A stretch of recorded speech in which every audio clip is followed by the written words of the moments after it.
Welcome back to another Battle Wagon adventure. The only real update from last time is that now I have a light bar on the front with some actual lights. But today we are doing the first bit of automotive modification that I have done since my head injury, and that is installing a dash camera to document my imminent demise because I am no longer capable of driving adequately. Or in other words, I filmed this about 7 months after I had the head injury, and I completely forgot about this footage because my brain was still that completely messed up, and I just found the footage recently. But with that said, let's get to the camera install. This was absolutely an Amazon special. It was part of a lightning deal. I got this for $30. As you can see here, it comes with the power cord, it comes with the camera itself. It has the world record shortest USB cable for presumably downloading the data, but it did not come with a memory card. However, you can get a memory card for something like $16. The last thing that was included was the world's most poorly written set of instructions. This really shouldn't be a surprise at the $30 price point, but nevertheless, like I said, my brain was pretty scrambled, so having to try to figure this out on my own was not something that I was having a good time with. But the easiest way I found to make this work was to just play with it and see what happened. Even at this price point, most dash cameras are smart enough that they turn on the second they get power and they turn off the second that power is removed. So pretty much any power supply that is connected to your ignition and turns on and off with the car, that is all the camera really needs to start doing its thing properly. And I figured that out by just plugging it in and seeing that it immediately powered on, then unplugging it and seeing that it immediately powered off. Keep in mind that this is not a camera for Hollywood productions, right? So here's a quick critique.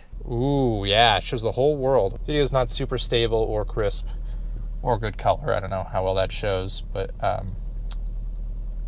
yeah, that is interesting. I then spent legitimately 5 minutes pressing every button to try to figure out the settings on this thing. Again, head injury combined with instructions that were really not complete sentences, but eventually I figured out what the mode button was. I got it into the video mode and everything was set to go at that point. With the camera set up, now this part is critical. You got to pick a spot where you have a good field of view of the front of the car and you can actually, see stuff, but where it's not blocking your vision while you're driving. I ended up choosing this spot here behind the rear view mirror. But one thing I quickly realized is that the field of view on this is not phenomenal, so I'm putting this GoPro directly in line with the lens. While the GoPro easily captures the inspection sticker and beyond it, the camera doesn't even pick up the inspection sticker. So just keep that in mind when you're pointing this camera, that you need to be able to see at least what's in front of you and just plan accordingly for your field of view. Next is getting this big old dangly power cord out of the way, because beyond being just visually obnoxious, I don't want that flapping around and getting in the way of the steering wheel or the shifter while I'm driving. Obviously, make sure the cord is long enough to route it around before you start tearing apart your interior. I just did a rough markup of where I thought that cord would be going, but bonus points to you if you're pretending to fight an anaconda while doing this. Routing this cable is a lot easier than I actually thought it was going to be, so me with literal brain damage during this video was able to figure it out. The headliner is very simple to pull down at the edge. I was actually very surprised at how easy it was to pull down and get the cable underneath, and then the cover for the pillar literally popped off with finger pressure. Because I'm going to be routing this to the 12-volt outlet, because that's how I'm going to be powering this, I'm also going to be removing the trim panels in the center so that I can get to the outlet from the backside, because, that's where the cable's got to go through. The surround near the shifter just pops out. After that, it reveals a couple screw heads. You just undo those, and then the next section of the panel pops out as well. Then you just take the cable and you run it from where you want it to start to where you want it to end. It's really that simple. Now, the only caveat is when you're going underneath the steering area, just avoid any of the steering parts and make sure you zip tie it up and out of the way so that it has no risk of going in contact with the steering parts or the pedals at any point in the future. And for the headliner, you literally just pull down that first